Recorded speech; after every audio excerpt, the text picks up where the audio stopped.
Estimados hermanos y hermanas, el Señor nos dé su paz.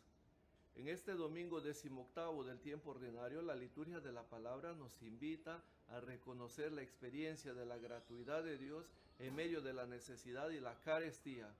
Como dice el Salmo responsorial, abres tú la mano, Señor, y nos sacias de favores. El Salmo 144 es una profesión de fe en el que el salmista define a Dios como el Señor que es clemente y misericordioso. La primera lectura, que está tomada del profeta Isaías capítulo 55, los versículos del 1 al 3, nos presenta la visión mesiánica como en tiempos de abundancia de comida y de banquete. El profeta anuncia el tiempo mesiánico como un banquete en el que la humanidad se sentirá saciada. Vengan, sedientos todos, los que no tienen dinero, los que no tienen que comer, vengan a saciarse sin pagar. El profeta no anuncia un discurso retórico, tampoco un discurso condicional. Es un imperativo, vengan. Dios comprende los límites de la necesidad humana y nos ofrece la posibilidad de venir a su presencia para ser alimentados. En este orden de ideas, Dios mismo decide hacerse comida para invitarnos a la participación definitiva de su banquete en el reino. Por eso, el Evangelio, que está tomado de San Mateo capítulo 14, los versículos del 13 al 21, nos presenta a Jesús, que hace visible la presencia del reinado de Dios en la figura del banquete realizado en la multiplicación de los panes. La narración previa a la multiplicación nos dice que Jesús se enteró de la muerte de Juan el Bautista. La muerte de Juan el Bautista prepara la escena de la multiplicación de los panes. De frente a la muerte, Dios se hace presente. En medio de la necesidad, nos ofrece la generosidad de la providencia divina.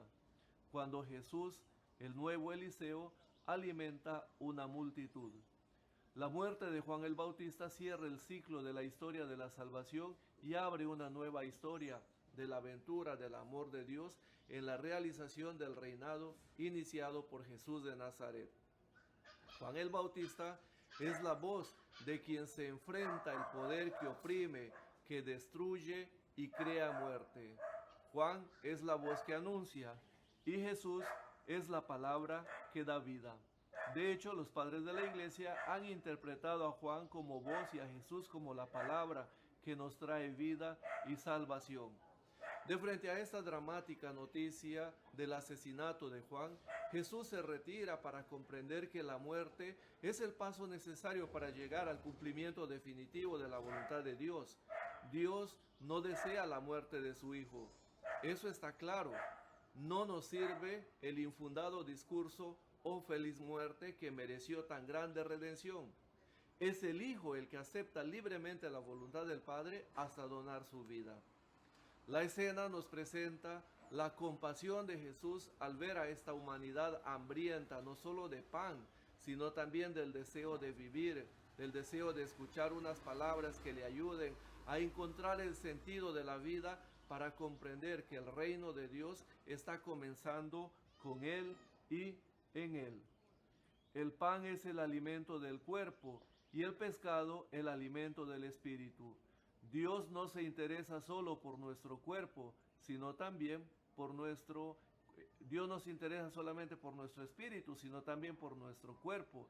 Este cuerpo que ha sido creado debe ser salvado, debe ser alimentado. No se puede predicar de un alimento espiritual mientras haya hambre y egoísmo para estirar la mano y compartir nuestros bienes con los necesitados. El alimento de Dios, que incluye el pan del estómago, del corazón y del espíritu, nos llevan a ensanchar nuestra vida para solidarizarnos con el hambriento, con el que padece situaciones de injusticia.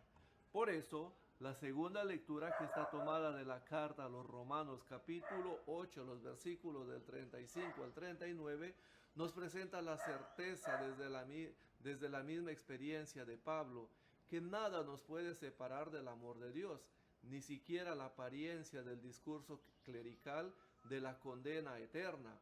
Lo eterno, en la lógica de Dios, no puede ser en negativo. Eterno es el amor de Dios. Eterno es la salvación de Dios. Por eso San Pablo nos dice que para lograr esto nada nos separa del amor de Dios. La gracia del Señor nos acompañe. Buen domingo, paz y bien.